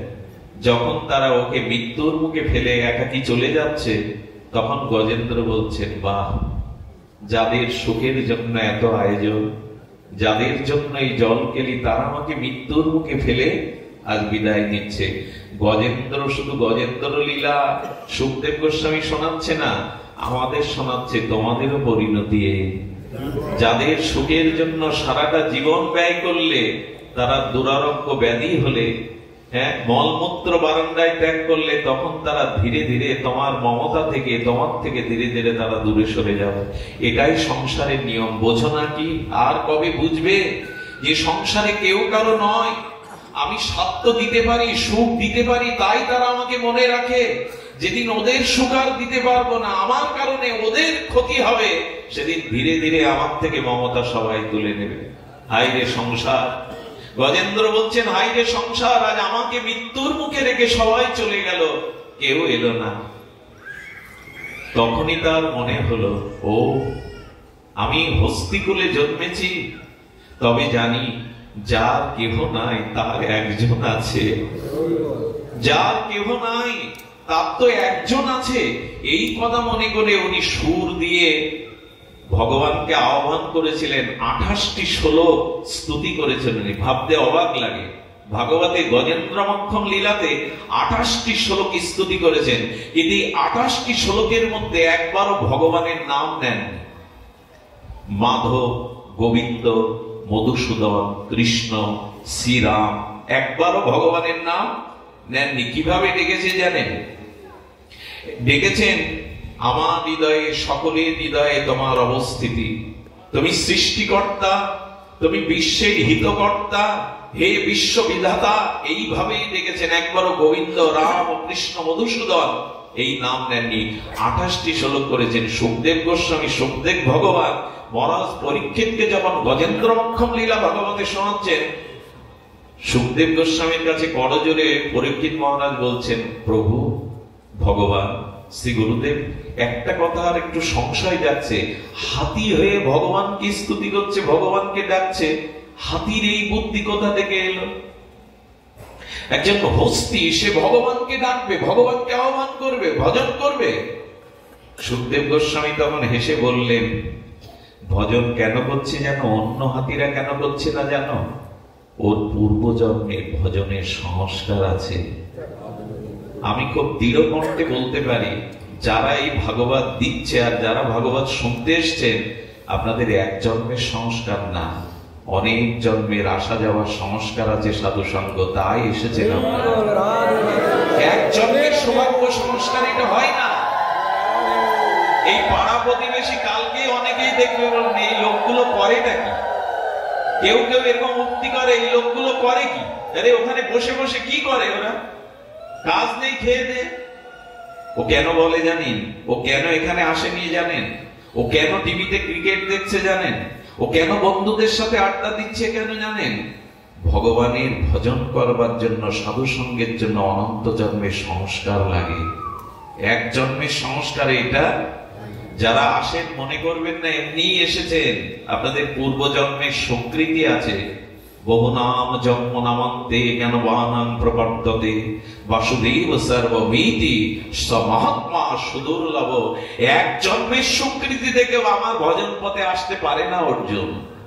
বহু জন্মের স্বীকৃতিতে তবে আসে। তবে অনেকেই আসে বটে, কিন্তু এখানে ভগবান নিতে পারে না, কারণ ঘুমিয়ে পড়ে। তার ভজনের সংস্কারটা গভীর নয়। ব্যাকুলতা থাকতে হবে তো, তৃষ্ণা থাকতে হবে তো। অনেকে চোখের দিকে তাকিয়ে বড় মমতা হয়, কষ্ট হয়, কেন ঘুমাচ্ছে এই মানুষটা? ঘুম তো একদিন ঘুমাবে, ওই ঘুম আর তার কোনদিন। একদিন ঘুমাবেন, ওই ঘুম ডেকে কেউ ভাঙাতে পারবে না। ওই দিন নিশ্চিন্তে ঘুমান। আজ ঘুমানোর সময় না, আজ হরিকথা ভজনের সময়, শ্রবণ কীর্তনের সময়। ঘুম তো একদিন আসবে, সেদিন আর পাশ ফিরে শুতে পারবেন না। ওই ঘুম আর কেউ ভাঙাতে পারবে না। হরিকথাতে যদি রুচি না হয়, অলসতা আসে, ঘুম আসে, জানবেন ভজনের সাথে সাথে কিছু অপরাধ এসে হৃদয়ে বাসা বেঁধেছে। এই জন্য হরিকথাতে রুচি হয় না। খুব সতর্ক থাকতে হয় এই জায়গাটায়। বারবার ঘড়ি দেখতে নেই, বারবার ব্যাকুলতা হতে নেই, কারণ দেহ এখানে, মন চলে গেছে ঘড়ির দিকে। ভজন করছেন না আপনি, সাধু সঙ্গে আসেননি আপনি। এইখানে অন্তত ঘড়িটা, আচ্ছা এইখানে তো ঘড়ি দেখি আমরা, মোবাইলেও দেখি। জীবন ঘড়িতে দেখেছেন আর কত সময় বাকি আছে? বারবার এই ঘড়ি সারা জীবন দেখলেন, জীবন ঘড়ি তো দেখলেন না আগামীকালের সূর্য আমার জন্য উঠবে কিনা। তখন বলছেন পরীক্ষিত মহারাজ, শুনুন হে রাজসী, হে রাজন শুনুন, উনি এখন হাতি হতে পারেন, কিন্তু পূর্বজন্মে উনি হাতি ছিলেন না। ইনি ছিলেন রাজা ইন্দ্রদুম্ন। ইনি বসে বসে ভজন করছিলেন। খুব ধ্যান দিয়ে শুনতে হবে কথাটি, আমি বেশি সময় নেওয়ার আমার অধিকার নেই। তো গত জন্মে উনি রাজা ইন্দ্রদুম্ন, রাজা হয়েও ভগবানের ভজন করছে, ধ্যান করছে। ওনার গুরুদেব অগস্ত্য ঋষি এসেছিলেন। ওনার গুরুদেবের নাম অগস্ত্য ঋষি। অগস্ত্য ঋষি যখন এসেছেন, উনি গুরুদেবকে দেখে দর্শন করে উঠে দাঁড়াননি, সম্মান মনে মনে করেছেন। এই দেখুন একটা জিনিস, আপনি ভজন অল্প করুন, কম করুন, কিন্তু মনোহর চরণে, ভক্ত চরণে, গুরু চরণে কোনো অপরাধ করবেন না। ভজন অল্প করলেও পার পাবেন, কিন্তু মহৎ চরণে অপরাধ করলে পার পাবেন না। এই জন্য শাস্ত্রে বলছে বৈষ্ণব দেখলে আনন্দে হাসতে হয়। আজ বৈষ্ণব দেখা হয়ে গেল, এ না করলে অপরাধ হবে। ভক্ত দেখলে, গুরুদেব দেখলে উঠে দাঁড়াতে হয়। আমরা রাধাকুণ্ডে দেখেছি, যখনই পাঠক আসেন, আচার্য আসেন, সবাই উঠে দাঁড়ায়, অভিনন্দন করে। এগুলো রীতি, না হলে বৈষ্ণব অপরাধ হয়। ভক্ত দর্শন, বৈষ্ণব দর্শনে যদি হৃদয়ে আনন্দ না হয়, জানবেন অপরাধ হয়ে গেল। ভক্তকে দর্শন করে, গুরুকে, মহাত্মাকে দর্শন করে উঠে দাঁড়াতে হয়। আমাদের এমনও হয় জানেন, অনেক ভক্ত যেতে যেতে গিয়ে মুখে হয়তো কিছু বলে না, কিন্তু চোখ আর অঙ্গভঙ্গিমায় দেখিয়ে দেয় আমি তোমাকে পছন্দ করি না, ঘৃণা করি। এই জন্য কোন সাধু বৈষ্ণব থেকে অঙ্গভঙ্গিমা বিরক্তি প্রকাশ করবেন না। উনি অপরাধ না নিলেও কিন্তু ভগবান ঠিক ঠিক এর 16 আনা পূর্ণ করে নেবে এই অপরাধ। ভক্ত কখনো কাউকে অভিশাপ দেয় না, তাহলে সে ভক্ত না। কিন্তু ভক্ত চরণে অপরাধ করলে প্রতিটি কণায় কণায় ভগবান কিন্তু তার হিসাব দিতে হবে। ভগবান ছেড়ে দেবেন আপনাকে। আর এই উজ্জয়িনীতে আজকাল তো অনেকেই আছে ভগবানের প্রচার, দেবদেবী প্রচার বন্ধ করে নিজের প্রচার শুরু করে। অনেকেই আমার মতো অধভাগা আছে। উজ্জয়িনীতে একজন বললো সব রেখে দাও, কালী কৃষ্ণ দুর্গা রেখে দাও, আমার ছবি ফটকটা লকেট করে টানিয়ে রাখো। পদ্ম ফুলের তার ছবি দিয়ে সে ভগবানের মতো প্রচার করছে। আর বললেন এই দেব দেবী উপাসনা, এটা বেদে নাই, সনাতন ধর্ম, এই সব প্রচার করছে। করতে করতে একদিন ভক্তরা গিয়ে বলছেন, এক শিবলিঙ্গের ওখানে জল ঢালে, বললো তোমাদের নিষেধ করেছি না, এ পাথর কি করতে পারে, কি বলবো আপনাদের। ও সবার কাছে বাহাদুরি দেখাতে গিয়ে শিবলিঙ্গে প্রস্রাব করে দিল, লঘু সংখ্যা করে দিল। বললো করুক তো, পাথর আমাকে কি করবে, করুক। ওদের এই প্রচার করতে গিয়ে যখন এই করে বসলো, 3 দিনের মাথায় গলিত কুষ্ঠ দেখা দিল, ছিদ্র হয়ে গেল প্রতিটি অঙ্গ, আত্মহত্যা করতে বাধ্য হলো। এই জন্য মহৎ অবজ্ঞা কখনো করবেন না। কোন শুদ্ধ ভগবানের প্রিয় ভক্তকে সে অন্যায় করলে, সে দোষ করলে সে ভুগবে, আপনি সমালোচনা করে দোষের ভাগী হতে যাবেন না। কি হবে? আপনি তার সংশোধন করতে পারবেন? গুরুদেব পারে, আচার্য পারে কারো দোষ ধরিয়ে দিতে, আপনি না। আমাদের কথা ওরা নেবে না। এই জন্য মহৎকে দেখলে, গুরুদেবকে দেখলে, অগস্ত্য ঋষিকে, গুরুদেবকে দেখে রাজা ইন্দ্রদম্ন বসে রইলেন, বললে বাহ, গুরুকে দেখে উঠে দাঁড়ালি না, সম্মান দেখালি না, তবে যা হাতির মতো যেমন বসে থাকলে হাতি হয়। এই হাতি হয়ে এলো গজেন্দ্র। এই জন্য মহৎকে শ্রদ্ধা করবেন। শ্রদ্ধার এখন কি, বৃন্দাবনে বড় বড় সাধুর পাশে গেলেও, বাবা একটু দাঁড়ান তো, আপনার পাশে সেলফি তুলি। সাধুর ঘাড়ে হাত দিয়ে সেলফি তোলার যোগ্যতা আমার আছে? ভগবানের বিগ্রহকে পেছনে রেখে আমি সামনে রেখে সেলফি তুলি, এগুলো একরকম অন্যায়, এগুলো একরকম অপরাধ। সাধুর চরণে বসে তুলুন, আপত্তি নেই। কাঁধে কাঁধ দিয়ে তোলার মতো ভজন আপনি করেননি। বিগ্রহ পেছনে আপনি সামনে সেলফি তুলছেন। আমি মাঝে নেটে দেখলাম একজন মা ছবি তুলেছে দুর্গা মায়ের সামনে, তার দেহটাকে দিয়ে পুরো দুর্গাকে ঢেকে দিয়েছে মুখ চোখ। এইসব করতে যাবেন না, এসব বাহাদুরি ভালো নয়। ভগবানকে পেছনে রেখে সামনে দাঁড়িয়ে সেলফি তোলা, এটা ঠিক নয়। এই জন্য এগুলো সতর্ক হন। সাধু দেখলেই মনে হয় না যেন আমি কাঁধে কাঁধ দিয়ে পাশে বসে ছবি তুলি। মর্যাদা দিতে হবে, যার যেটুকু ভজন করে তাকে ততটুকু মর্যাদা দিতে হবে। আর এই হরিদাস ঠাকুর সারাটা জীবন পুরীতে থাকলেন, জগন্নাথ মন্দিরে জগন্নাথ দেখতে যাননি। আমি পামর, আমি স্খলিত, জগন্নাথ দেখার যোগ্যতা আমার নাই। দূর থেকে, আড়াল থেকে জগন্নাথের চক্র দেখতেন উপরে। নিজেকে কতটা হীন জ্ঞান করতেন, কতটা মর্যাদা দিতেন। আমি জগৎকুলে বড় হয়েছি, এই জন্য জগন্নাথ দর্শনের অধিকার আমার। কত বড় মর্যাদা দিতেন এনারা। রূপ সনাতন কখনো মহাপ্রভুর সামনে দাঁড়াতেন না। এই মর্যাদা হয় সাধুর ভূষণ। মর্যাদা যার নেই সে ভক্ত না, সে সাধু না, সে ভজন পথেই আসেনি। যে শ্রেষ্ঠকে বড়কে মর্যাদা না দেয়। মর্যাদায় নারীর যেমন, সধবা নারীর যেমন শাখা সিঁদুর তার ভূষণ, ভক্তের ভূষণ হলো অন্যকে মর্যাদা দেওয়া, শ্রেষ্ঠকে মর্যাদা দেওয়া। সুধীজন, যার যেটুকু মর্যাদা সেটুকু রক্ষণ করবেন, নাহলে এই গজহস্তি হয়ে আজ আসতে হলো রাজা ইন্দ্রদম্নকে। এই জন্য বললেন সংস্কার না থাকলে কেউ ভজন করে না। সুর তুলে 28টি শ্লোকে স্তুতি করেছে, হে পরমাত্মা, আমার হৃদয়ে সবা হৃদয়ে তোমার অবস্থিতি, তুমি সর্বভূতে আছো, তুমি অনুপরমাণুত আছো, এইভাবে স্তুতি করেছেন। যে স্তুতি করছেন সঙ্গে সঙ্গে, আচ্ছা এত স্তুতি করছেন, দেবতারা শুনতে পায়নি? ব্রহ্মাও শুনতে পেয়েছিল, দেবতারা ওরা এগিয়ে আসেনি কেন? ব্রহ্মা কি বললো জানেন? ও তো আমায় ডাকছে না, ওর যা স্তুতি তাতে মনে হয় পরমাত্মা ভগবানকেই ডাকছে, আমাকে ডাকেনি। দেবতারা মনে করছে আমাকে না ডাকলে আমিও যাব কেন? এই ভগবান আর অন্যদের মধ্যে এই পার্থক্য। ওই ভগবানের তো নাম নেয়নি। বৈকুণ্ঠ থেকে শ্রীমান নারায়ণ গরুরের পিঠে উঠে দ্রুত আসছে। গরুরের পাখনাতে সম্বেদীয় মন্ত্র গীত হয়।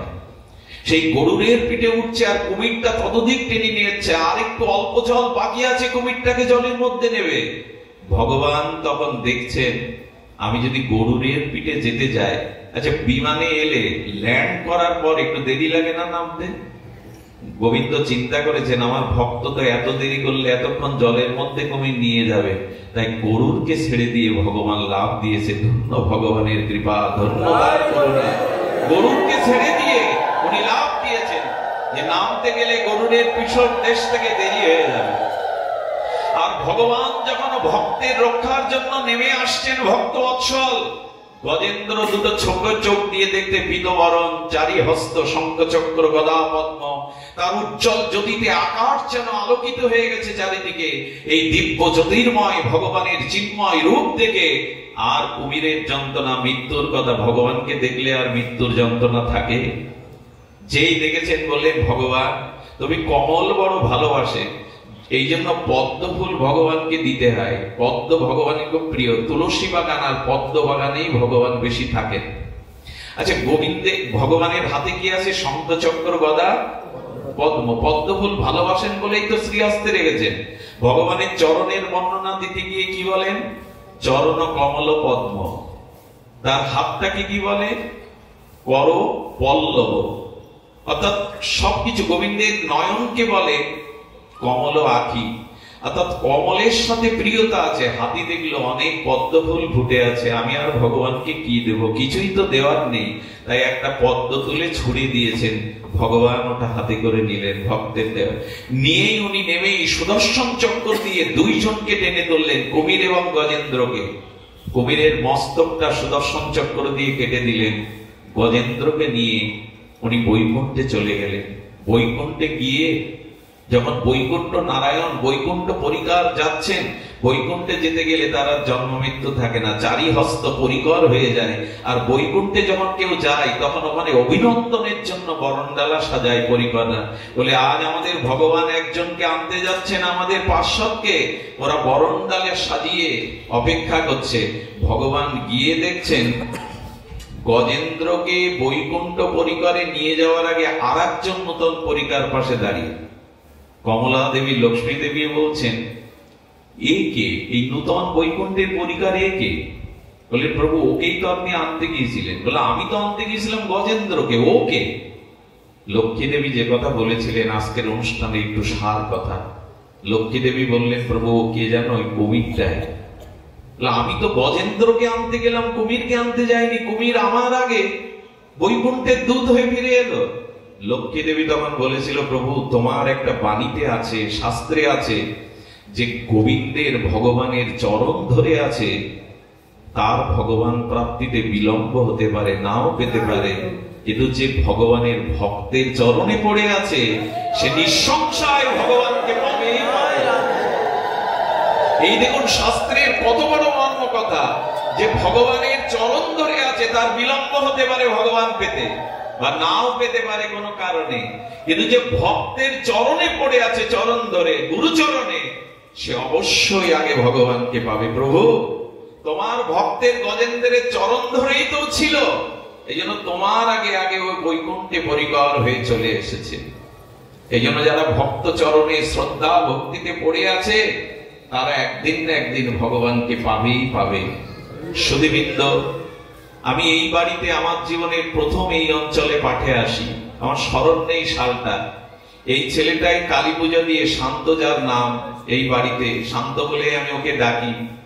ওর প্রতি আমার শ্রদ্ধা এই কারণে, ও একসময় কালী পূজা দিয়ে গান বাজনাও দিত, ফাংশন ইত্যাদি দিত। আমার কোনো একটা অডিও পাঠও শোনে অনেক আগে মনুষ্যত্বের উপরে, শুনে সিদ্ধান্ত নেয় আর ওগুলি করবো না, পারলে ভাগবত দেব। কেন জানি না, ও আমাকে 2 বছর লেগেছিল পেছনে। আমার যোগ্যতা নেই, আমি অধম, লেখাপড়াও জানি না, শাস্ত্র জ্ঞান নেই, আসতে চাইনি। জোর করে, তখন এই পথটা খুব খোঁড়া পথ ছিল, রাস্তাঘাটের অবস্থা তখন খুবই ভালো ছিল না, খুবই দুর্গম ছিল। আমি চলে এসে পাঠের পরে জানি না ওই ছেলেটা সেখান থেকেই সংকল্প নিল। শান্তর কথা এই কারণে বলছি, এই ছেলেটার মাতৃভক্তি দেখে আমি বিস্ময় প্রকাশ করি। জানেন, একটু মায়ের কোনো ব্যথা হলেই ও চলে যায় তামিলনাড়ুতে। ওর সামর্থ্য যে খুব বেশি আপনারা জানেন তা নাই, কিন্তু এত মাতৃভক্তি এবং এই ভাগবতের জন্য তার প্রাণ বড় ব্যাকুল। আমি যতটুকু জানি পরিবারে তার বড় ভাইদের, অন্যদেরও সে সম্মান করে, অন্যদের প্রতিও তার এই ভাগবতের জন্য একটা বছরের স্বপ্ন থাকে তার, কবে আমার গৃহে ভক্তদের চরণ ধুলি পড়বে, ভাগবত হবে, শ্রী গুরুদেব আসবে। এই পরিবারের তার মায়ের আশীর্বাদে সে যে আয়োজন করে, আপনারা প্রত্যেকেই করেন, তার মতো উদার আপনারা। কিন্তু এই ছেলেটার জন্য, এদের পরিবারের জন্য আশীর্বাদ করবেন। এদের অন্য কিছু না হোক আমি চাই না, কিন্তু এদের যেন ভক্তি হয়, এদের যেন আপনাদের চরণে শুদ্ধ ভক্তি হয়। জগৎ জননী মা যেন ওদেরকে কৃপা করে। আর আজকের দিনে আমার আনন্দ আরেকটি বিশেষ কারণে, ও সাধুগুরুর কাছে প্রার্থনা করেছিল একটি সন্তান যেন ভক্ত সন্তান করে গড়ে তুলতে পারে। এই জন্য ওর কোল আলো করে, ওনার সহধর্মিনীর কোল আলো করে ভগবান ওকে একটি পুত্র সন্তান দিয়েছেন। আশীর্বাদ করবেন, ও ও যেন ভক্ত হতে পারে, ও যেন আপনাদের চরণে অনুরাগী হতে পারে। সকলে প্রসাদ পাবে, সকলেই আমার প্রতি আপনাদের দূর থেকে চরণধুলি বাতাসে উড়িয়ে আমার মস্তকে দেবে, আর এই জন্মটা আপনাদের চরণেই যেন থাকতে পারি, এই প্রার্থনা করে আজকের মতো হরিকথার পূর্ণ বিশ্রাম। জয় শ্রী গুরু প্রেমানন্দে। আমাদের